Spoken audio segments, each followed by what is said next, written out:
to welcome you here today for our symposium on the Lyndon B. Johnson Presidency to commemorate the 50th anniversary of the Voting Rights Act of 1965. We have a morning panel today, followed by an afternoon address. We have much to discuss today. I normally don't like to give a very long introduction, but I do have to do a little bit of stage setting here, so please bear with me. I'll introduce our speakers and then tell you a little bit about our topic today and the special resource we'll be using for our discussion of understanding personality and politics in the Lyndon B. Johnson presidency. To discuss this topic, we have our Kalikow Center Senior Presidential Fellows, former presidential candidate, Governor of Vermont, Chairman of the Democratic National Committee, and practicing physician, Howard Deane.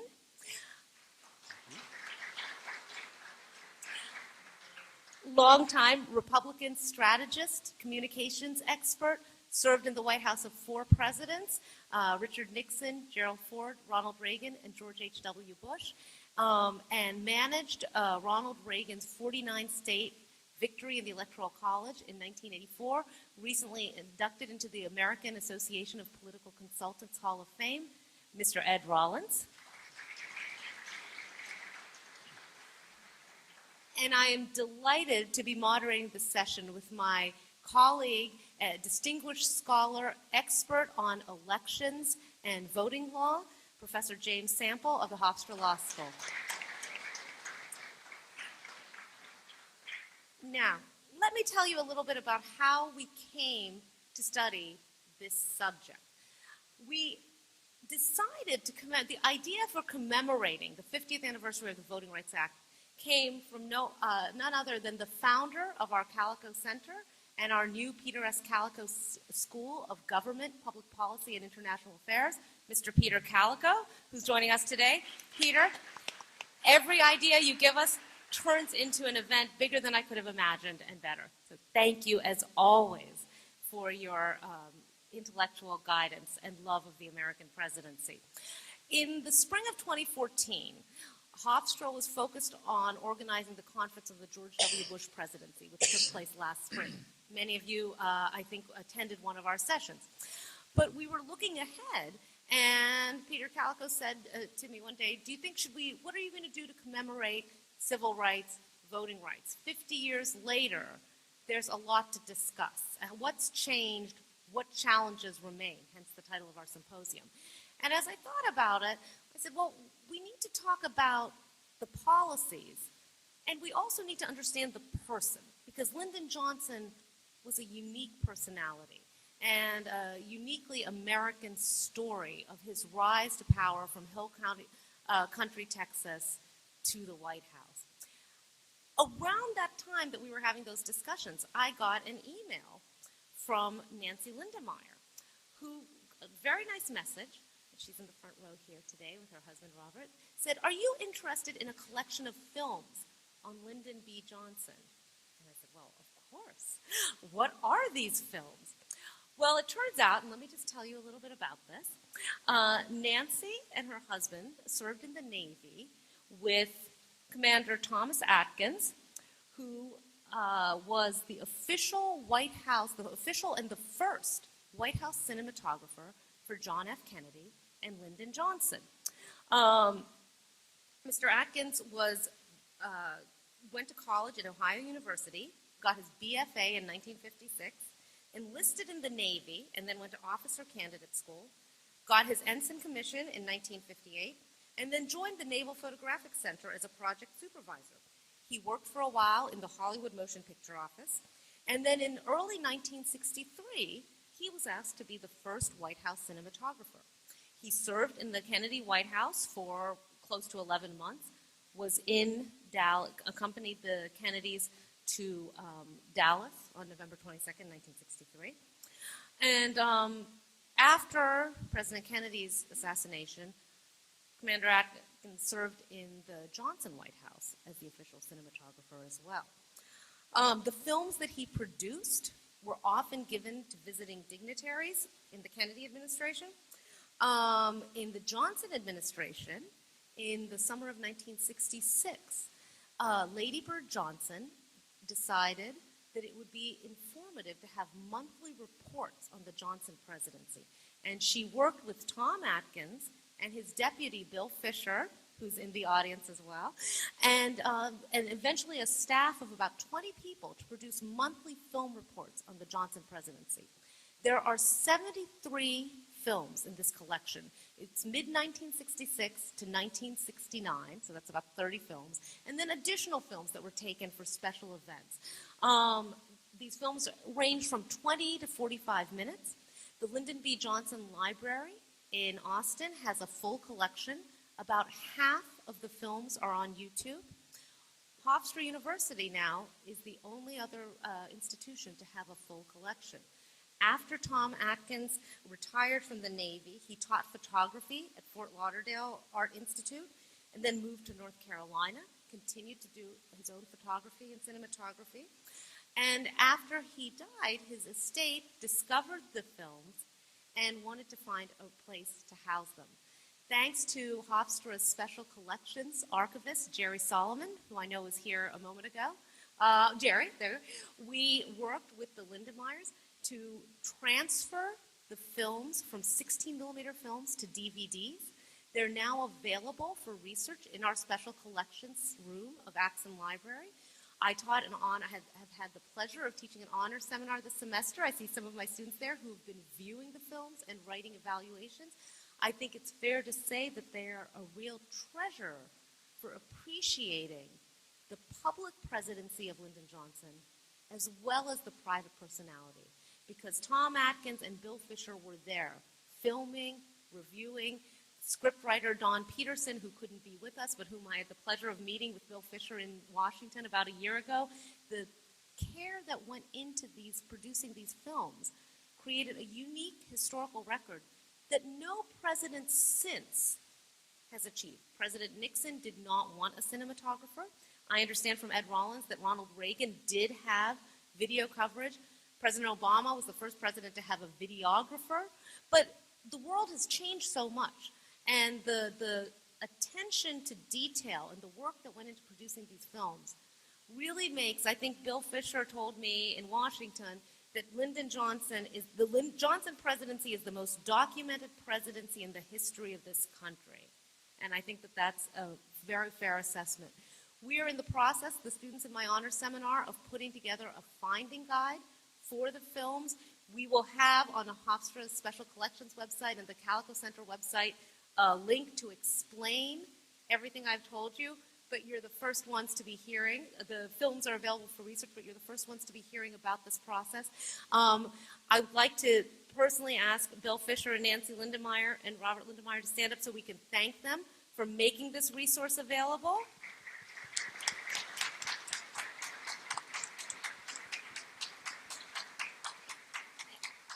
And I'm going to ask them to say a few words in a moment about the films. We picked, given time constraints, we can only show you one excerpt.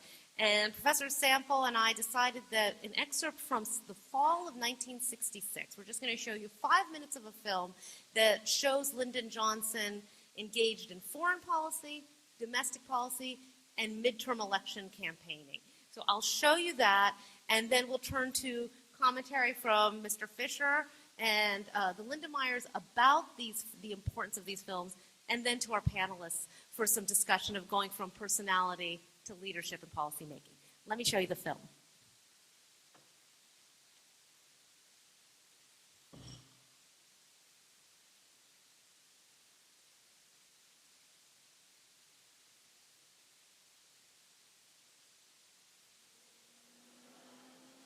In September of 1966, it appeared that President Johnson had gone back to the campaign trail for the steady long haul towards the month of November.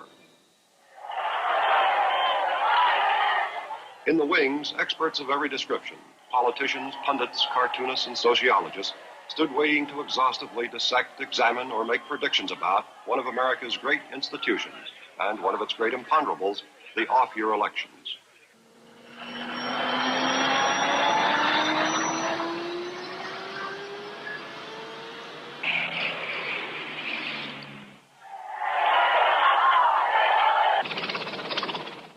Then, as the campaign moved into its final 50 days, and few could agree on any early estimate of its final outcome, the world was suddenly and dramatically reapprised of the aspirations of other men. Men whose depth of awareness and total commitment to a new dream might one day reshape the destiny of an entire frontier. Their beginning success would hinge upon the reactions and convictions of the President of the United States.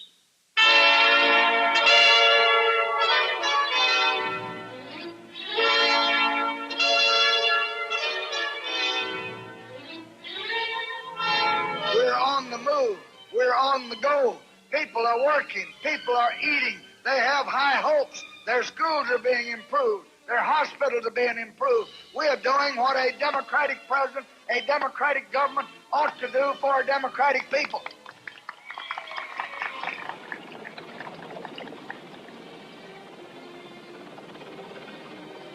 On Saturday, September the 3rd, President Johnson made a quick one-day foray into West Virginia and Pennsylvania.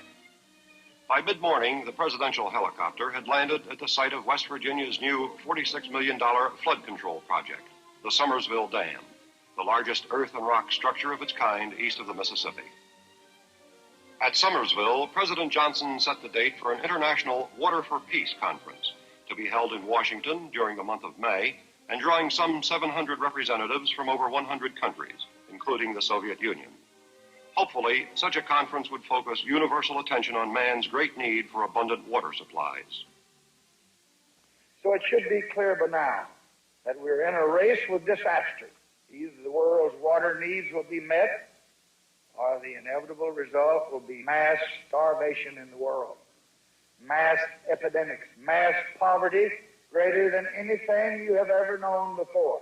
So we must be prepared to take action, and we must take it quickly. We know that the battle can be won.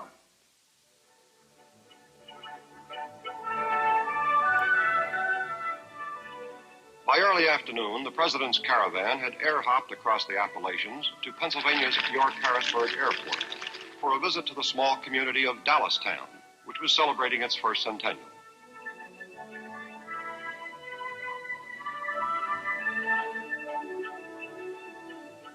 The 89th Congress was the first Congress to direct most of its legislative thrust toward a nation of city dwellers. Dealing with the real dynamics of urban life, they had tackled slum housing, underemployed minorities, inadequate schools, polluted air and water, rising crime, and shrinking recreational facilities. At the Dallastown Centennial, President Johnson would cite and attack a counter-problem, one that day by day was drawing his vital interest and deep concern: the gradual death of the small American town. A death caused by an ever-increasing migration of young people away from the farms and small communities in search of jobs and better wages in the cities. That same story is being repeated all over America. But I don't think it has to happen.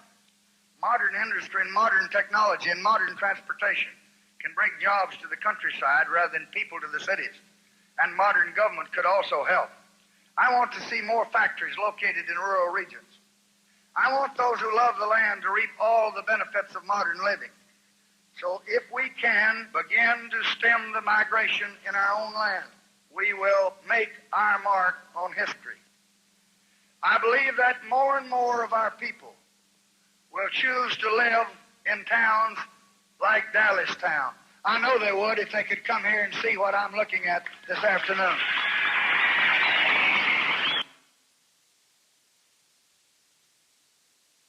I wish I had time to show the whole film, but there are 42 others on YouTube. I think at this point, Bill, would you like to say a few words first about the making of the films? And then Nancy, after that, talk about their historical significance? Good morning. Is it on? I had to make a few notes because I could talk for 5 or 6 hours about that experience, but I've been asked to limit it to 5 minutes, so you'll have to excuse me looking at my notes. Lieutenant Tom Atkins had an eye to the future. In his proposal for the monthly film program, he noted that future historians and filmmakers would be able to draw upon the, the footage as we produce motion picture and TV documentaries demanded by succeeding generations of Americans. and now even for educational purposes here at Hofstra, thanks to the Tom Atkins estate and Robert and Nancy Lindemeyer. We provided coverage of everything at the White House. You just got a little bit of a flavor of it. We covered meetings, press conferences, congressional leaders, visiting heads of state, foreign dignitaries. We went on all the trips. If it was a trip inside the United States, one of us with the president. If it was out of the country, both of us went. And we also spent time at the Texas White House, or known as the LBJ Ranch. So there's considerable glimpses of First Family leisure that has added to the archival value. If you can find this hard to believe, I was a 29-year-old photographer made first class in the Navy. On the 30th of May, 1966, I returned from a 30-day trip in Australia and New Zealand with the Vice Admiral, who visited every major city. It was a commemoration that they have in commemoration of the Battle of the Coral Sea. The next day, the 31st of May, when Tom called and said, wear civilian clothes tomorrow. I went in, I thought we had a head of state visit. Get in the car, we went to the White House, and he says, you're getting a White House pass. They approved the request for the monthly films. I didn't even know what he was talking about. The next day, I was in Philadelphia with Mrs. Johnson on a one-day trip, and that was the beginning of 32 months of a treadmill of my life. Let's see, from here, just looking at that, that happened to be a very political month with all that campaigning going on. We produced a documentary film, mostly under newsreel conditions, and it was a challenge. A list of material and world events in history during that period is overwhelming, and I think you get a small flavor of that. We covered such events as the 17-day Asian trip, which took place right after this film you saw. I covered anti-war demonstrations and marched on the Pentagon. Anything that happened that had to do with the presidency, we covered it outside of the White House as much as we could because this was part of the presidency. Meeting in Guam with the president of South Vietnam. The D.C. riots. They took the president to Camp David. Tom and I went downtown D.C. in the middle of all that, and we were filming. Meetings at Camp David. An around the world trip. And anybody like to fly? Around the world trip. 4.5 days, 27,000 miles. We went from Washington to Australia for the ceremony for Prime Minister Holt, who was a very close ally of Johnson in the war, who had passed away. And then we went on to Rome, where President Johnson met with the Pope to discuss options to how to stop the war. And from that trip, we got back in D.C. at 3 o'clock on a Christmas Eve morning. And the list goes on and on. I just have never made a list of everything we did. We provided 24 monthly films, which averages 350,000 feet of finished production. 6 major trips of Mrs. Johnson, an hour-long wedding film on both of the daughters' weddings, Lindy and Lucy. The outtakes from the film, outtakes are film footage that's shot and not used in productions. There are 308,000 feet or 305 viewing hours of this in the Johnson Library. The material, I go down there quite a bit. I have children and grandchildren in Austin, stop in the library, and they are being used quite extensively, I'm told. A quick overview of how we did the production. Tom and I did the photography. There was a writer assigned for the monthly film. The writers had newspapers, press releases, whatever they needed. They'd put that together, and then the editor would get the footage, do the rough cut, and then it just went into production, finished production after that.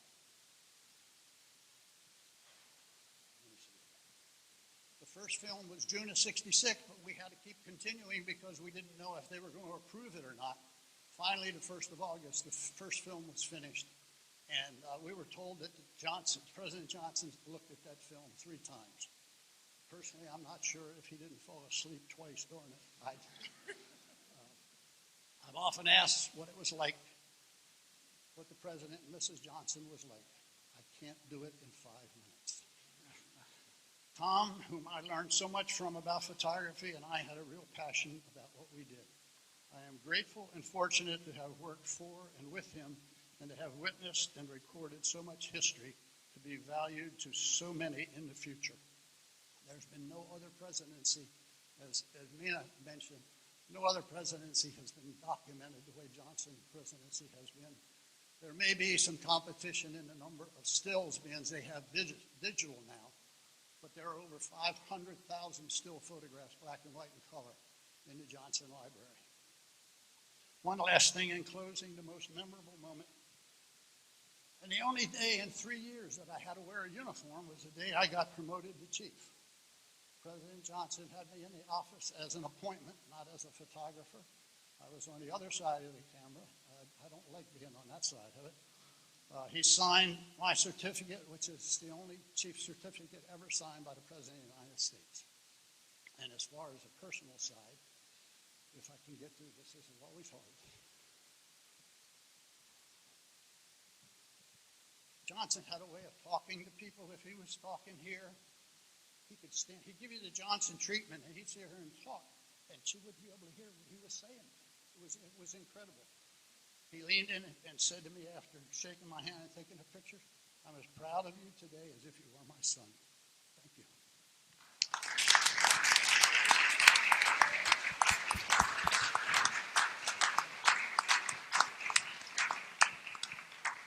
Thank you, Bill, for bringing Johnson to life for us. Nancy. Don't follow kids, dogs, or Bill Fisher.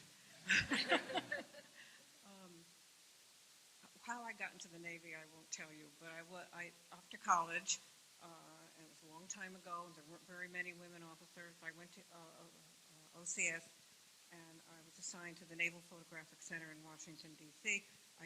Why, I don't know. They told me I was a scriptwriter, and that's what I was going to do. And one of the very first people I met was the handsomest guy, tall, slender, just bright, shiny eyes, named Tom Atkins. I fell in love with him that day, and I've not stopped loving him ever.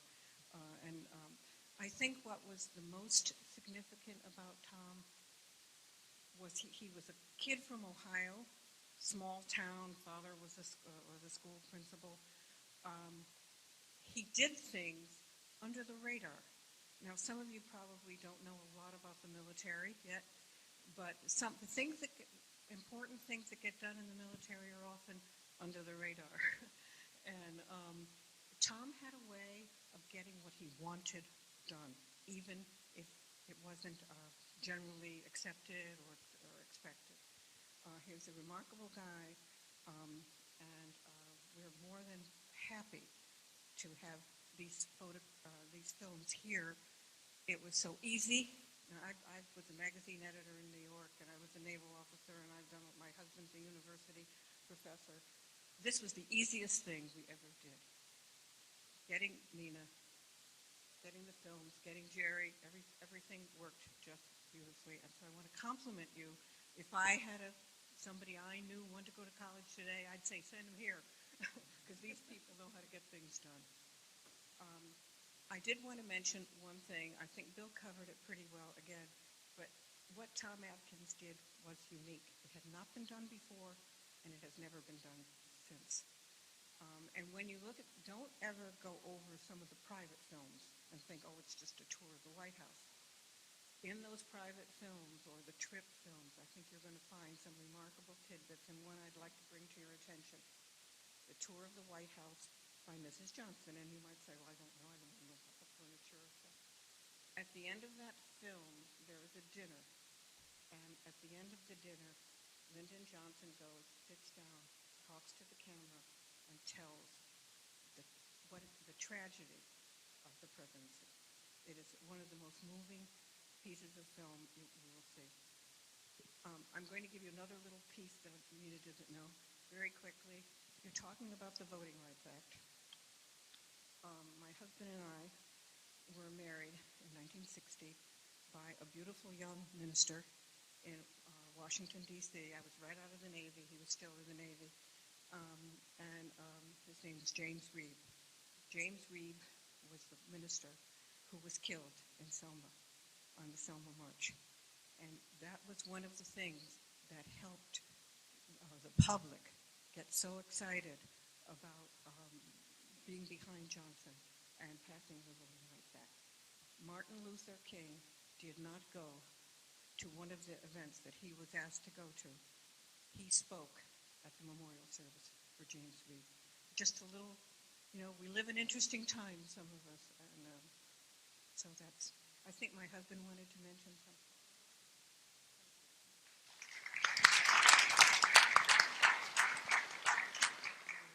Thank you. I'll tell two quick little stories about Tom Atkins. The first was, and it's covered in the biography section of the website that we developed. There's a picture of Tom shooting film of LBJ on the 30th of October, 1968. This was in the evening. There were only 2 or 3 people there, and Tom was shooting the film of the announcement that LBJ made that he was going to cease the bombing of Cambodia. The film was taken back to the Naval Photographic Center for processing, and I think Tom was hovering over the wet end of the processor while it was coming out. He received a telephone call from LBJ saying, "Be sure and keep that film secret until tomorrow." Tom said, "I'm going to sleep with it." It was released through the NBC station in Washington to all the rest of the world the next day. One other quick little story about Tom. Early in his tour with JFK, Haile Selassie, the Emperor of Ethiopia, came for an official visit to the White House. And Tom made a little film, ran back to the Navy lab and got it processed, quickly put it together on the editor, put a little martial music with it, and the next day, I think it was the next day, he and JFK presented it to Haile Selassie. He loved it, but he said, "I don't have one of these projection machines back at the castle in Ethiopia." So JFK turned to Tom and said, "Lieutenant, get him a projector." Tom said, "I jumped in my Karmann Ghia, went to the Kodak dealer, overspent my credit card, and came back and got the projector to Haile Selassie." Thank you.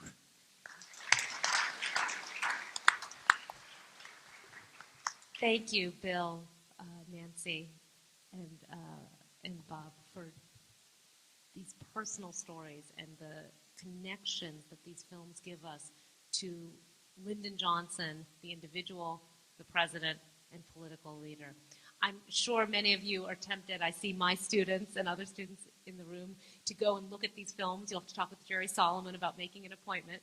But for right now, let's use the time we have to talk about how Lyndon Johnson shaped American politics and policymaking. We see his personality in the films, and you've pointed us to others that bring us into not just the politics, but the policy choices, both domestically and in foreign affairs. I'll turn to my colleague James Sample to start our discussion. Thanks, Professor Bose.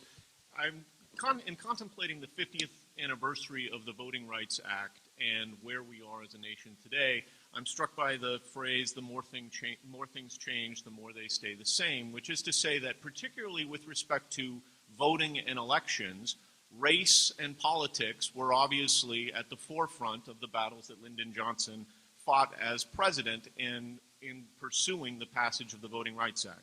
Here's what he said, urging Congress to pass the Voting Rights Act, which some have called in later years one of the single most successful pieces of legislation in American history. President Johnson said, quote, "There is no moral issue. It is wrong, deadly wrong, to deny any of your fellow Americans the right to vote in this country. There is no issue of states' rights or national rights. There is only the struggle for human rights. I have not the slightest doubt what will be your answer," end quote. 2 years ago, 48 years after Johnson spoke those words, the Supreme Court of the United States, in a case called Shelby County v. Holder, struck down the major provisions of the Voting Rights Act that had proven to be so successful in largely, but not completely, eradicating discrimination at the polls. So my question for Governor Deane and Mr. Rollins, in dissent in that case, Justice Ruth Bader Ginsburg wrote as follows: striking down the Voting Rights Act when it has worked and is continuing to work to stop discriminatory practices is like throwing away your umbrella in a rainstorm because you are not getting wet. Do we still need the kind of protection that the Voting Rights Act provided? Yes. If you look at the history of the attack on the Voting Rights Act, it began, I think, with the American Legislative Exchange, which is a right-wing funded legislative group, which actually drafts legislation for Republican majorities throughout the states to pass this kind of stuff.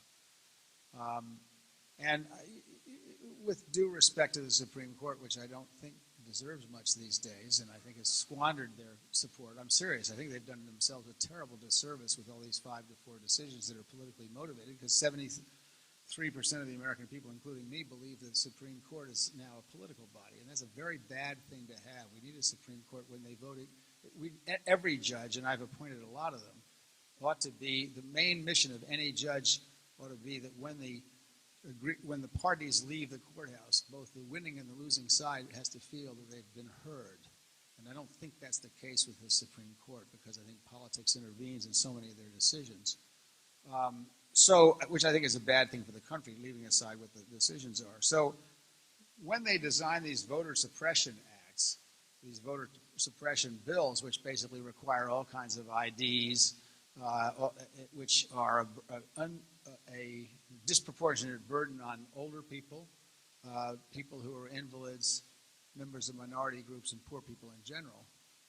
I think it is a way of restricting the right to vote. I think the Supreme Court has essentially been consistent when they got rid of a lot of the voting rights protections that have existed in the past in the southern states. Now, the truth is that the Voting Rights Act that was passed was probably insufficient, because it turns out there's a fair amount of discrimination in northern states in terms of minorities voting and so forth, having to do with poverty issues, having to do with segregation. There's plenty of, I think New York City was actually seen to be the most segregated city in the country by some group, I don't know who it was, which I thought was fascinating, since it's such an incredible melting pot. To blame the South solely for all these things, which we tend to learn how to do as we learn history, I think is a superficial analysis. But I do think there's been a re-attack on voting rights by a conservative court and by conservative legislatures, and I think it's a bad thing for the country. And I think disenfranchising, if you believe you have to stay in power by, and it's okay to stay in power by making it harder to vote, then I think you are somebody who doesn't particularly believe in democracy. Your highest value is power, not democracy. And I think the great George Washington is one of my political heroes. The great combination, not because he was the first, the liberator or the first president, but because he refused a second term. And the key to a stable democracy is the third term. He refused a third term. And the key to a democracy is understanding that the office is more important than the person who occupies it, and that the power, and that voters are the boss, not politicians. And when voters become, this is why I'm against having legislators redistrict. I think that ought to be taken out of the hands of legislators everywhere in the country, both Democrats and Republicans, and redistricting should be done by independent commissions. It's good to have a two-party competitive system, but it's even more important to make sure that every single person has both the right, and we need to teach more about the obligation to vote. That is what preserves a democracy, and I think the attack on voting rights was very misguided and very bad for the country. I have a question for you, Bill. When you said that you put Lyndon Johnson in 1966, which is my era, I grew up in that period. He was the first president I voted for in 1964. When you said you sent him up to Camp David and you guys went downtown and got stoned during the riots. We wanted to find how stoned is. Did you get the stones thrown at you, or were you a Navy warrant chief getting stoned? If you don't, And what did you mean by stoned? and that's my point. The statute of limitations is passed. Let me begin by saying I'm a very staunch believer that anybody who's 18 years of age, an American citizen, has a right to vote. That has not always been the way this country has operated, and certainly the first president you talked in terms of it certainly wasn't that way in the time of George Washington. I think it's a right, it's an obligation, and I encourage every person who has that right and that obligation to move forward. I do think there's a legitimacy, and you may not, but I think there's a legitimacy to make sure that you are a citizen of the United States and that you are qualified to vote and you participate in the process. And we now have presidential elections in particular that are very narrowly decided in a certain segment of states. And I think it's perfectly legitimate to ask for an identification of some sort. You can't get into a building, you can't get into a campus without some, and I think to a certain extent that is not saying people can't vote. It's just how do you basically certify that you're who you are, who you're registered to vote. There is voter fraud in America, you know there is, and I know there is. And I think to a certain extent we ought to do everything we can to eliminate as much of that as possible. I've never understood why the federal government had not invested. If you've been involved in campaigns all over this country as I have, there's a great efficiency in the way you vote. Some places have good machines, some people don't have good machines. I think it'd be a great investment on the part of the federal government to give grants to states to have a system across the country that is consistent and honest and legitimate. And I think, and I argued very extensively with Ronald Reagan when he extended the Voting Rights Act in the 1980s. So I think the premise that Democrats always like to say that when Republicans were governors of states, and every state basically has an obligation to set its rules and its regulations other than the 18 years of age, which is a national thing, that they basically ask for some way to identify yourself. That's legitimate, and that's not suppressing the vote. Let me ask a question, a more historical question now, about Lyndon Johnson's instrumental role in passing the Voting Rights Act and then the year before the Civil Rights Act. In the films, the excerpt we saw, and in the films that have been discussed, we see the force of Lyndon Johnson's personality. We also know from the historical record Lyndon Johnson's rise from Texas to being a teacher, where his commitment to the importance of education developed, to moving to Washington, to serving both in Texas state politics and then in the House and the Senate, the vice presidency, and then the presidency. We also know, of course, that there were many other actors in the 1960s, civil rights leaders, the civil rights movement, religious organizations, other elected officials, Hubert Humphrey, for example, who advocated strenuously for civil rights. We've heard, as Nancy mentioned, the lives that were sacrificed for civil rights. How, given the importance of those actors, particularly the civil rights movement, is it likely that another president would have enacted civil rights legislation at some point in the 1960s? How significant was Lyndon Johnson's leadership in passing the Civil Rights Act of '64 and the Voting Rights Act of 1965? I think no other president could have done it. I think it unfortunately was the martyrdom of John Kennedy. Much of the premise of the legislation was introduced by Kennedy, which went nowhere. I think it was his particular skill, it was a particular time. It was definitely the leadership of Lyndon Johnson, who had a magnificent understanding of how the Congress worked.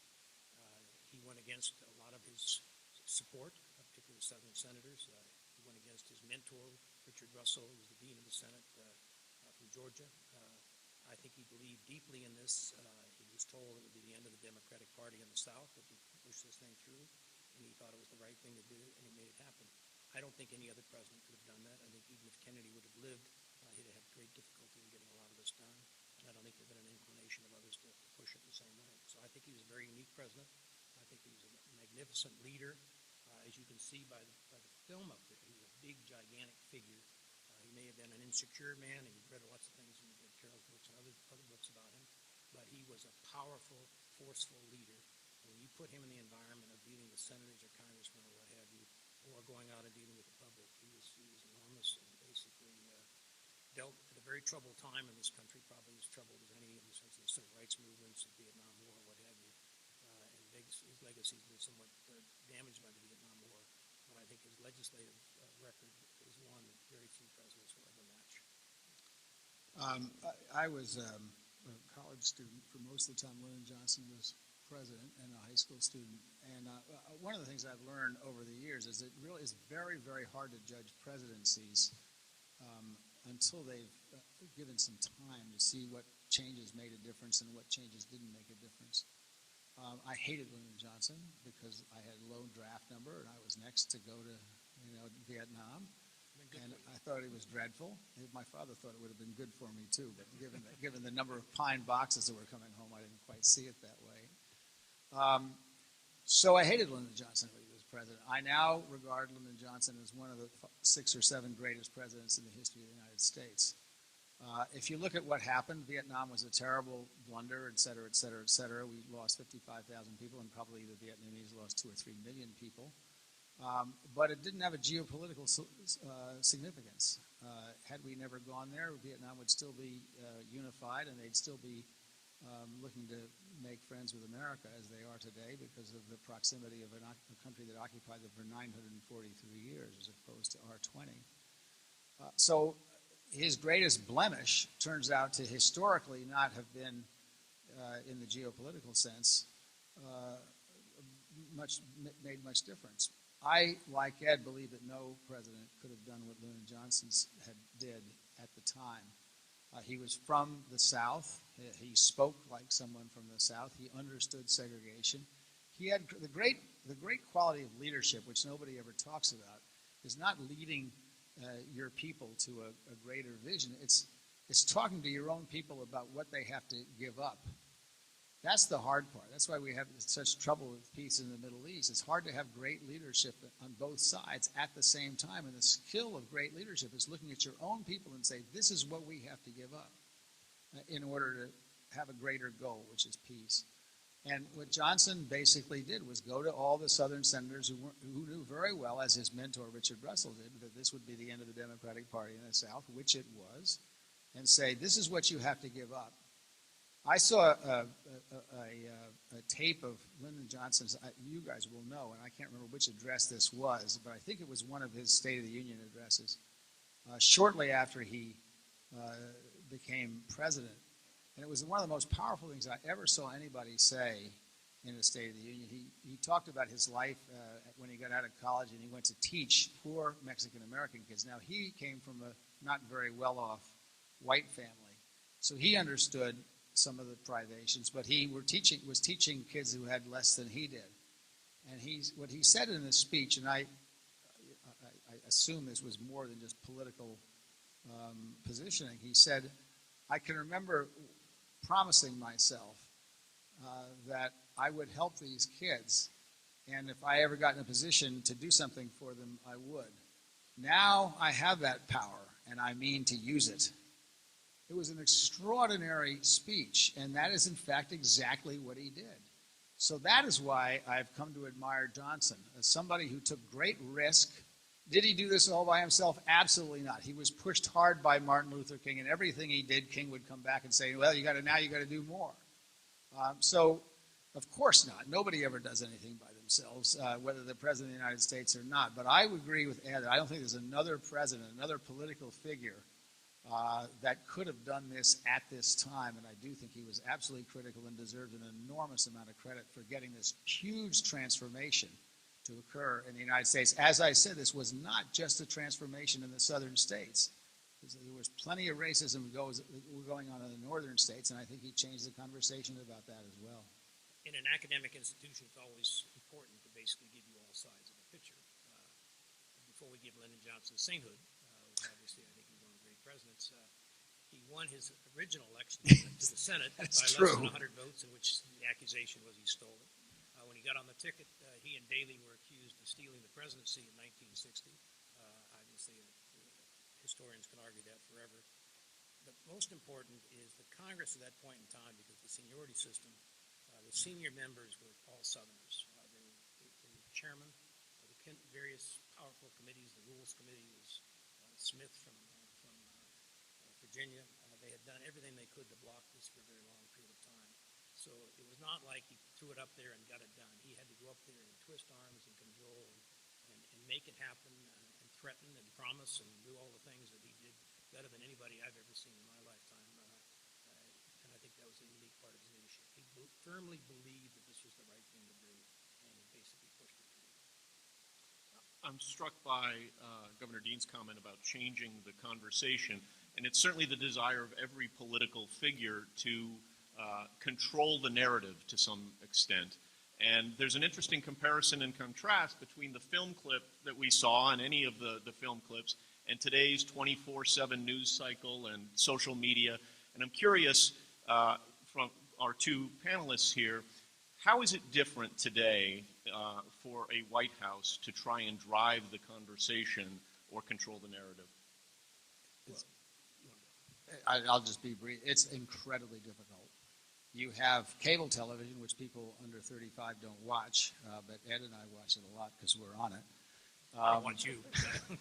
I don't watch him, and he doesn't watch me. But we, which makes it very difficult because, of course, they got to fill content, so they carry on for 24 hours or 24 days at a time about single events and push the agenda that way. You've got social media where the ordinary Americans get to push the agenda by having huge numbers of things that are on Twitter and so forth and so on. So it's much harder to control the agenda. It used to be the president was the biggest megaphone in the political world. That's still true. But the problem is other people can push the president much more easily into having to discuss things that he or she doesn't want to discuss. And so they can't control the narrative the way they used to.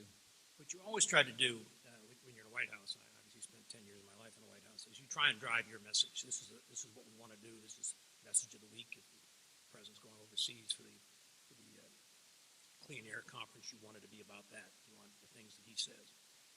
We used to be able to do it much easier. The last White House I was in was in the 80s, and at that point in time, you had one cable television, which was CNN, and actually when CNN came into existence, the White House press corps went to federal court and said they were not a legitimate news entity and did not want them to get press, and the White House went in on behalf of the networks and said that they're right, this is not a legitimate news entity. A federal judge in Washington said, sorry, it's a press entity, and 3 weeks later we're all watching CNN like everybody else.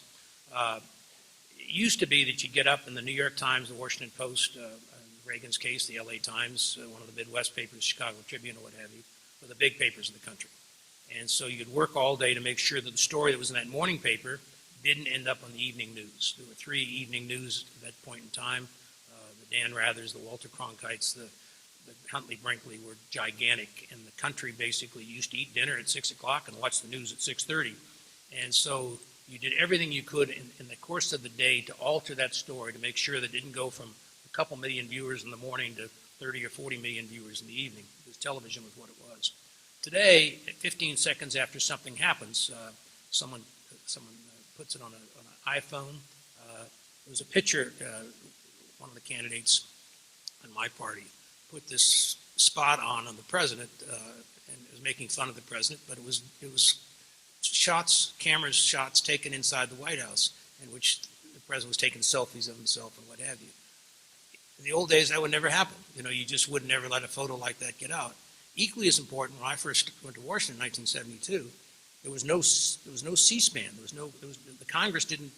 You never saw the Congress. You'd go. First time I sat up watching the Congress in the United States, 3/4 of the members weren't on the floor. There were about 8 or 9 old guys that they'd roll out who were literally wrapped in their blankets and didn't know whether they were there or not there. The Speaker of the House, Carl Alpert, was an alcoholic who was about 5'2" tall, and he'd come in and put his head down and sleep all afternoon, and every so often wake up and bang the gavel. And I'm not exaggerating. This is what it was. This was the day of Lyndon Johnson. Public never saw that. Public sees everything today. Public sees everything, and and so you have to be more careful in how you stage this and how you counter it. It's still very important for the president of the megaphone because he does have to drive the agenda. But the battle since the Watergate days is who controls the national agenda? Is it the Washington Post, the New York Times, or is it a White House and a Congress? And that's a battle that lasts for a long, long period of time. In the future, it's going to who can blog, who can do this, who can do that, as newspapers diminish and TV network news and all the rest of it diminishes. And we're now reached a point where we're in a presidential campaign in which there's not been a single vote cast, and 5 or 6 very serious candidates, governors, what have you, have been knocked out of the race by Donald Trump's performance, in which he's gotten 70-80% of all the media attention. And I was saying to Howard, it would cost you $200 million, as a guy that does advertising, it would cost you $200 million to have that kind of media attention. He's at every single show. He's either on the phone or he's something like that, driving his message. And obviously, I don't control that, even though I'm on Fox. Roger Ailes may control a little better than I do. But we live in the era of the Kardashians. I'm just glad the Kardashians aren't running for be a good Democrat candidate. Maybe that'll be next. That'd be next. So it's much, much harder to control any element of this point in time. Well, if I can pick up on this, the challenge of public communication, of the White House getting their message through today, it's such a contrast from the 1960s, where not that the White House could control the message entirely, but that there was an ability to kind of have the public sphere and the private sphere. And it seems as though as the opportunities for covering the president have increased, the role for private negotiation is much smaller. We had President Obama's former White House press secretary, Jay Carney, speak at Hofstra a couple of weeks ago. And he pointed out that during the 2011 debt crisis negotiations, that John Boehner, Speaker of the House at the time, and President Obama were talking, but the White House didn't release that information because Boehner asked them not to. And that would have complicated negotiations within his own party. So my question is, does the increased public attention, the 24-hour news cycle, the scrutiny of the presidency, complicate private negotiations? And if that's the case, to get negotiations, bargaining, and compromise, what can be done about it? What can be done to overcome that challenge? So the answer to the easy answer is nothing can be done to overcome the challenge. Here's the real problem, and I actually don't think it's a problem. It's just that politicians are going to have to readjust themselves a little bit.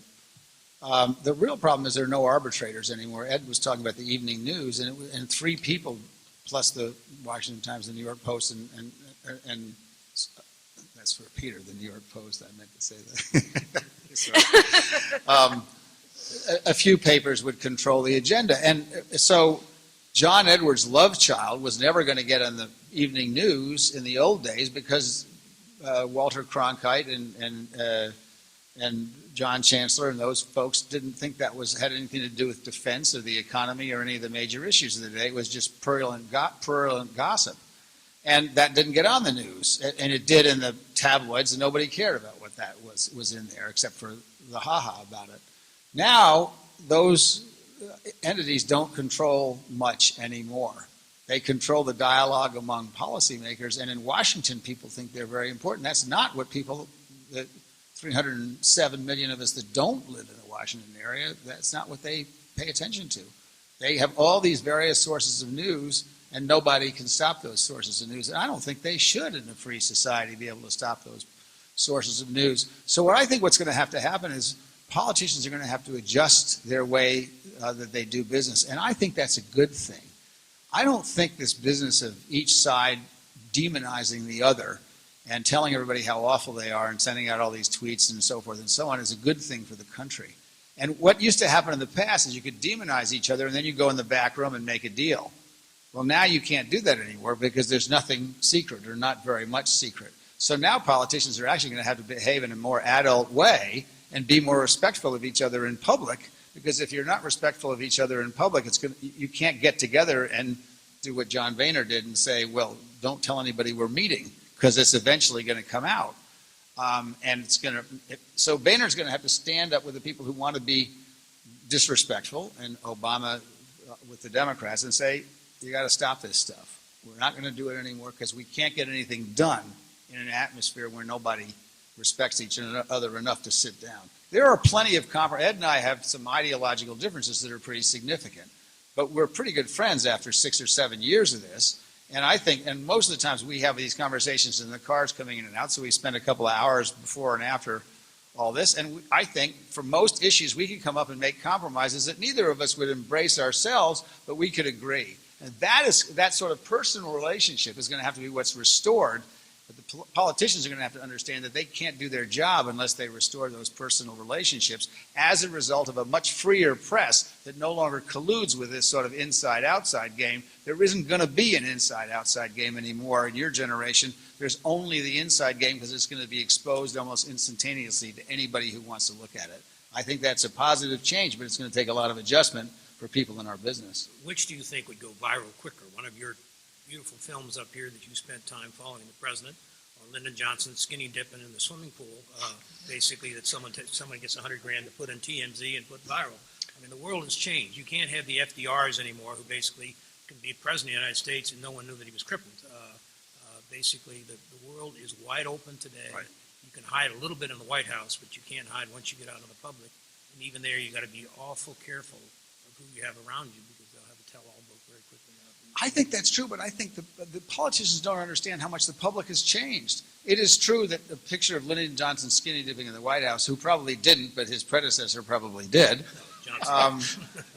So it is true, but you know what? Look what kids are putting on Facebook these days. They don't care about that stuff anymore.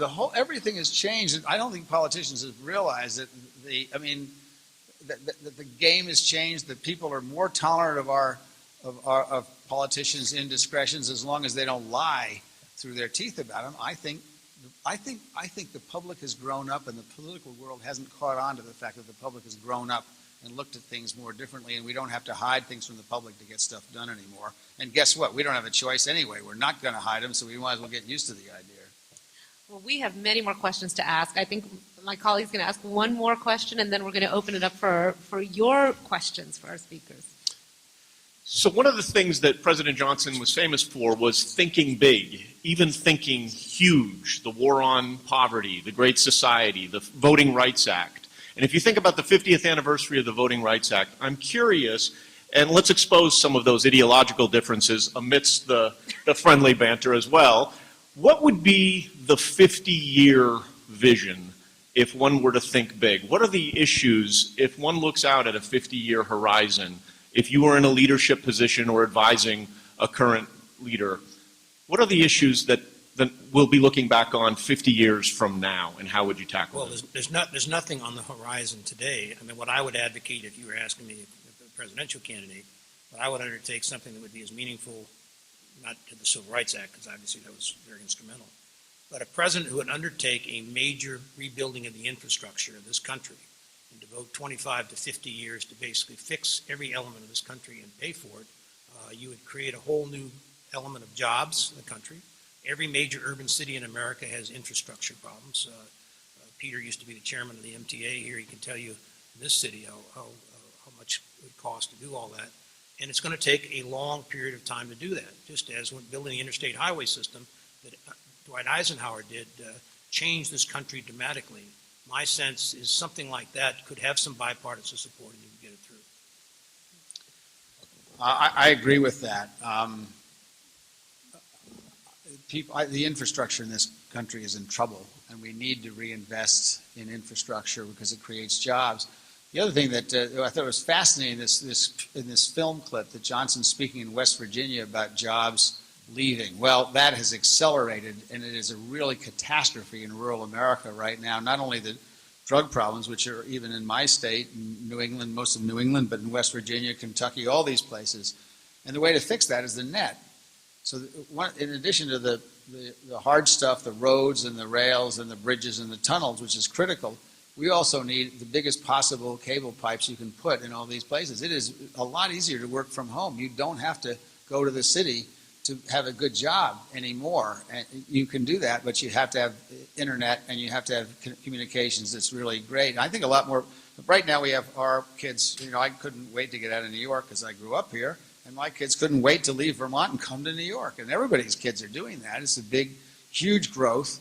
And eventually it'll ping pong back the other way, but it can't happen unless you can get good jobs. And that can't happen even with great roads and other things of that sort, airports and so forth. It has to happen with a first-rate educational system, and it has to happen with internet technology, so you can have a very good income and live in rural areas. So I agree with that. I think that would be probably the most important thing that a president could do with a long-term thing. Now, we had to pay for it, and that means a financial compromise.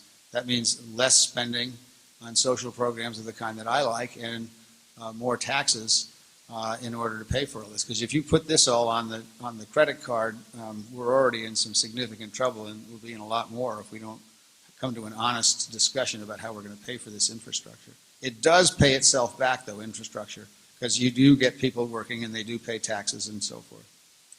Well, maybe someone in this room will have the political skill to enact that vision down the road. Why don't we open it up for some questions from the audience? If you raise your hand, we have microphones on either side. Okay, let's start here, and then let's try to get some students to speak up too. My class, I see you all there. I know you have questions. Thank you. With what's happening with, I'm trying to figure out how to put this in words, with Trump, Cruz, who is kind of like semi-establishment, and the other guys behind him, they've spent almost nothing on advertising, and they seem to be the highest in the polls. Are they proving that Citizens United doesn't really mean much? Well, I think, first of all, I think the super PACs were the bomb of this election. I mean, I think the epitome of it was Jeb Bush went out and raised $100 million, and what he did was he chased Romney out of the race, and he has no money to run his day-to-day campaign. And he spent $35 million, $40 million of the super PAC on advertising, and basically has gone from 9 points to 5 points, 4 points. The old way of advertising is not, and what no one envisioned was, if I could say to a candidate, go get 70% of all free media, I don't need a penny in advertising, and I think that's what's happened in this election cycle. That doesn't last all the way, and I promise you, by the time we get to next November, both sides will be spending $2 billion in about 8 states, in about 15 counties in Ohio again, or what have you, and running 97,000 negative commercials again to try and move 5 points. That's not good for the country, but that's what's going to happen. But the super PACs, I think, I'm not an advocate of super PACs. I'm an advocate of full disclosure. I'm an advocate, and what Bush and the rest of them should have done is built their campaigns. If I need $100 million or $200 million to basically win the primaries, go out and raise that kind of money within the limits, the FEC limits. They all decided the easy way to do it is get 20 of their friends to give them $5 million or $1 million or whatever. And the problem is the coordination. It doesn't do you any good to have $100 million sitting in Malibu with Mike Murphy, your media coordinator, who can't talk to anybody in your campaign. And you see how that has failed and failed miserably. Now, my sense is the super PACs are here to stay. They're not going to go away. They're going to figure this whole system out. And I think at the end of the day, I'm not someone that advocates having less money. I'm just advocating money needs to be spent more wisely. And that's going back to the $1 billion being spent in these 4 or 5 states. I think we have enough money today on both sides. We ought to have 50-state national campaigns. Whether you're going to win Texas if you're a Democrat or win California if you're a Republican, you ought to be advertising in those states, because a presidential election is how you basically communicate your message of who you are as a party. And now we don't do that. We're now into 7 or 8 states. We have been for 4 campaigns. We will be again this time. Once you get through the Just very briefly, the question is also related to the previous question about the media. I have a contract with MSNBC, not surprising. Ed has one with Fox. And I turn to Trump is doing things I've never seen anybody do before. He gets to call into the talk shows on Sunday when they want me on the talk show. If I don't fly down there at their expense and spend a day and a half of my time, I don't get on. I mean, and that was true when I was running. So I asked MSNBC, why do you guys spend all your time on Trump? I thought this was a left-leaning Democratic station. He said, because it's like the plane crash for CNN. You got to have him because your ratings go through the ceiling. He's so outrageous. Everybody wants to see what's going to happen next. So there's no arbitrator. In the old days, there was an arbitrator. There was a set of editors that didn't put people like this on because they wouldn't take him seriously. There is no arbitration anymore. So it's whatever happens, happens. And Trump has already shown, just by what you just said, that he's a master communication specialist. You referred to Ted Cruz as a semi-establishment politician. I saw Trump do that to Cruz, and at the time I knew it immediately. I happened to be on MSNBC when he was calling in, and he had a list of people. He said, and then there's Bush and Rubio and Cruz, the establishment politician. I went, wow.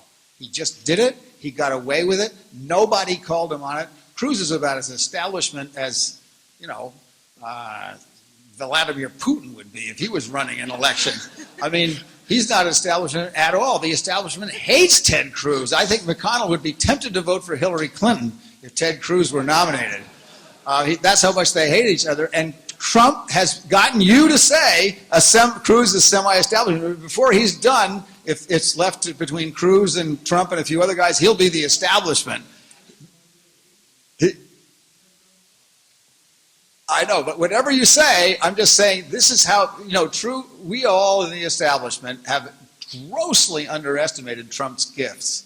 He is outrageous, but he is incredibly skillful at setting the message and getting the media to say what he wants. That couldn't have happened with the sort of wise men approach to the media, but that is gone, and it's gone forever. The great gamble that maybe some of you know about, he has said to CNN, the next debate is December 15th, I want a $5 million participatory fee. I will give it to the veterans or what have you. Now, I'd be astonished if CNN gave it to him, but I also would not be astonished. He just said, I don't need your debate.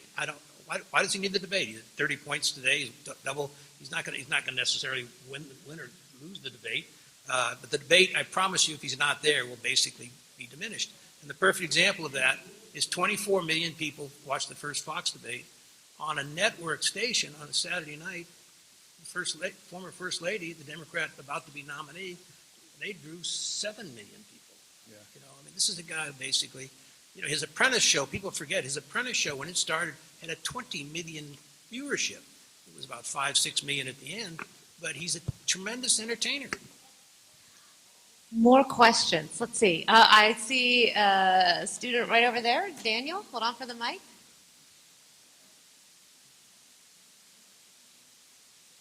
Thank you, Aiden. Good morning. So you spoke about how politicians need to grow up because the public has. How can companies and unions do the same thing? Because they are also a part of this mess. And how can they do that with the government? Well, I have a view on that, which is probably a little controversial, but I think institutions change when they have to. One of the reasons people your age don't particularly have a lot of use for institutions is because you can see their weaknesses. First of all, I think institutions are important because they have a memory and can extend the vision of somebody long after they're not involved anymore. But the problem is that institutions have two characteristics which people your age don't like. Most people don't like them, but your age has an antidote. The first is they're clunky. When you want to get something done, you got to have 45 people sign off on it, and nothing happens for some significant period of time. You all have the alternative of the internet. You go on the internet, you find 5,000 people who agree with you, and it gets done in 3 weeks. So the second part is that most institutions at some point in their life begin to substitute their existence for their mission. And that is a very unattractive part of institutions, and another reason that you all don't like it. So what's happening in unions? They're changing. They're not going to survive if they continue the way they have been. And there are unions that have adopted. SEIU, for example, was the first one that began to recruit low-wage workers and immigrants. Most of the unions are defending their $25 an hour jobs. They're not growing at all. SEIU is. And there's a couple of others that are doing that. That's what they're supposed to be doing, is protecting low-wage people who can't protect themselves. At least that was the original ethos of the labor movement. So they're going to have to evolve, and if they don't evolve, they're going to do what happens to all big institutions. They're going to wither. Corporations are a little different. The great thing about the internet is that big corporations who could do anything they want can't anymore. And one of many examples is when Indiana decided I forgot what they were, some anti-gay thing they were passing. When they were starting to do that, about 4 really big institutions, including one that was about to invest $50 million in the state, said, we're not coming if you do this. And the governor backed down and made the legislature back down. And that happened because they're afraid of the internet. In fact, politicians are afraid of the internet because they know how to use it to raise money, but they don't really understand its organizing force yet, with the exception of a few like Obama, who did what I thought was the most brilliant campaign ever using the net. So when are the unions and the corporations going to change? They're starting already. They've been changing for a while.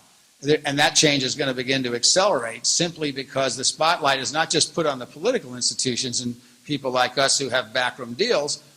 All corporations are going to become more and more and more transparent because they have no choice. And if they don't, then people will find other places to do their business. And unions are going to wither on the vine unless they can upgrade themselves to be less interested in maintaining the status quo and more interested in doing what they were supposed to do in the first place, which is to make sure that working people also got a share of the work, of the wealth that was created by their work and somebody else's capital. I don't think we said, or at least I didn't say, for the politicians to grow up or for the media to grow up. I think we're just trying to comment on what's going on. So my commentary on the unions, I don't think they've changed one iota. I think the SEIU, and they have diminished to where they're very insignificant today. The SEIU, which was basically janitors and porters and got into hospital workers and what have you. It's a growing union, but it took away from other unions. It's still a very small number. It's about customers. Corporations have to deal with customers. If Mr. Kalikow builds a building that no one wants to rent, that's going to have a big impact on his business. So you basically have to go out there and compete in the marketplace. And there is regulatory entities and are watched by the federal government, what have you. The bigger issue that you all have to be aware of is robotics. Right. Okay?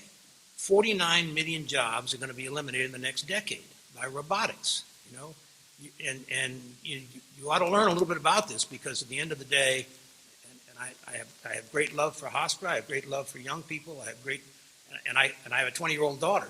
So I worry about the next generation. Are you going to basically understand what robotics is about and how it's going to change? Just like, you know, I have young people come up to me all the time, and I say, I always ask them, what's your major? They say, well, I'm a political science major, and I'm a journalism minor. And I say, good, now how are you going to earn a living? They say, well, we want to do what you do. And I said, you know, that day is long past. Let's think in terms of other things that you can do. Think about politics and healthcare. Think about journalism and where you can write. I mean, there's going to be plenty of opportunities out there. It's going to be a changing world. But, you know, don't in my generation, all my father and grandfather were electricians. My father's a shipyard worker. He was bound and determined I wasn't going to work in the shipyard where he worked for 4 years. All I had to do was go to college. I didn't have to basically get anything better than a C, which is all I got. Play a little football, do a little intergovernmental stuff, and I was better off than he was guaranteed. I didn't have to go work in that shipyard. It's not the same for you guys.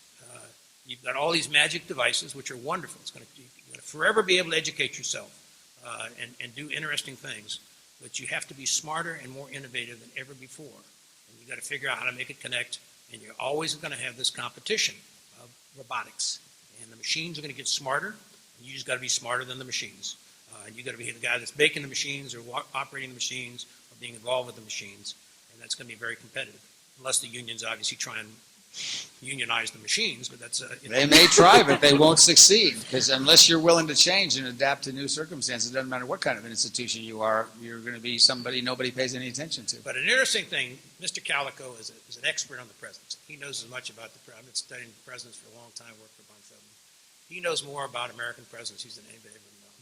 And he was complaining a few weeks ago that the two guys that are his principals who work for him now basically whip out their iPad or their phones and, you know, he says something and they check it and they say, well, you know, George Washington really didn't do that. Or, you know, I mean, we all get to be experts. You know, we can sit and be as smart as we want to be. You know, I sit here with my iPhone and I'm watching a football game. What are they, you know, I remember that guy who played for the 49ers 25 years ago. I can find out. Now, well, very dependent on the iPad being, and the iPhone being accurate. But, you know, it's you're going to have an amazing life ahead of you, but there's going to be big challenges too. Let me ask a closing question, so we're almost out of time, that brings Lyndon Johnson to the present. We've talked a lot about Donald Trump, the 24-hour news cycle, the advance of robotics. How do you think, what would Lyndon Johnson make of American politics in 2015? And perhaps more institutionally, what lessons can presidents draw today from Lyndon Johnson's distinct leadership style and skill given our vastly different political environment? He was just watching that film, which I was reminded I'm a big Johnson fan. He was a giant man. He was 6'3", weighed 230, 240, and he overpowered you. He would pull you in, do whatever. As I was watching that film, I was reminded how great a campaigner he was. Just think what he would do with Putin. We have a president that looks at Putin and goes like this, you know. He'd grab Putin, he'd go, "Hi, little man, how are you?" You know, you'd put him in a bear hug, squeeze him. He would adjust. He understood the congressional role, and I think he would have been a bigger-than-life president because he was smart enough. People always say to me, Ronald Reagan couldn't survive today in today's Republican Party. Ronald Reagan would rewrite the Republican Party, just as he did when he got elected. He was a great communicator. He had a great love of this country. He could project it to the country. Great leaders are great leaders, and fortunately, every so often you get a great leader at a time of trouble, and sometimes the troubles are what make great leaders. But my sense is Lyndon Johnson would do just fine in American politics. Well, the problem is there's been so much change in American politics. I mean, so Lyndon Johnson, and in Congress, that's right. So Lyndon Johnson's Congress doesn't exist anymore. Lyndon Johnson's media doesn't exist anymore. Even Lyndon Johnson's way of looking at the world. I mean, it's a little bit of an unfair question because, you know, it would be like saying, well, what, if your grandmother came back, what would she think of, you know, I don't know, driving in a driverless car? I mean, you know, it's just, it is true that he had great leadership skills. The question is, are those leadership skills still leadership skills? I don't know the answer to that. I mean, the person with the most political skills since Johnson, in my view, has been Clinton. Who was able to do all these incredible things, get away with all sorts of things because of his incredible political ability. But the rules changed. Clinton couldn't get away with Johnson. Clinton couldn't go and pick somebody up and put his face 2 inches away from him and say, you know, this is how it's going to be, because that wouldn't work today. So I don't know what the answer to that is. I do think Ed's right. Great leaders are great leaders. But one of the things that was so remarkable about Johnson is he didn't treat everybody differently. He knew some people had to be hit over the head and some people had to be...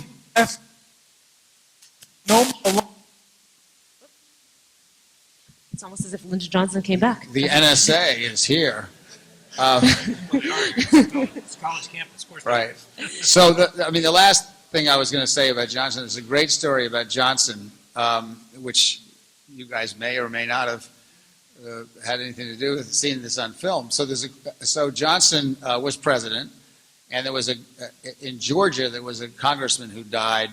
Everybody was Democrats in Georgia at that time, and the governor had a special election. It was a primary, of course, because there were no Republicans that ever were competitive in those days. And some young guy won the Democratic primary and then was sworn in for Congress in an off election. It was a June or something like that because it was a special election.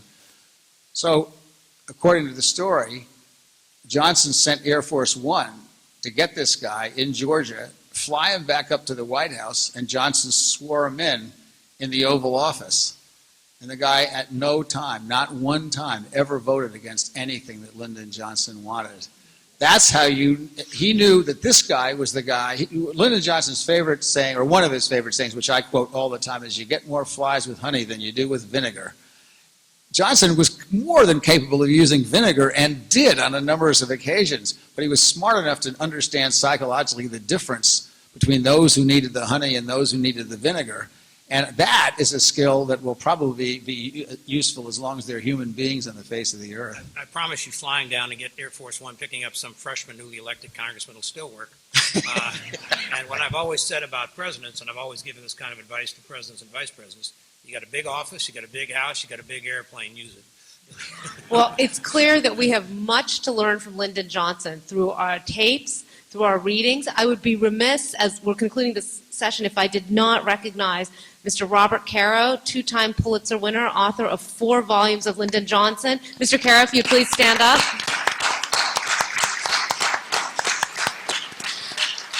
Mr. Caro will be addressing us this afternoon at 2:20 right here, discussing, quoting Lyndon Johnson, "What the hell's the presidency for? Lyndon Johnson and civil rights." So this discussion will continue. For now, please join me in thanking Governor Deane, Mr. Rollins, Professor Sample, the Linda Myers, and Bill Fisher for greatly enriching our understanding of the Lyndon Johnson presidency and why it continues to be relevant today. Thank you.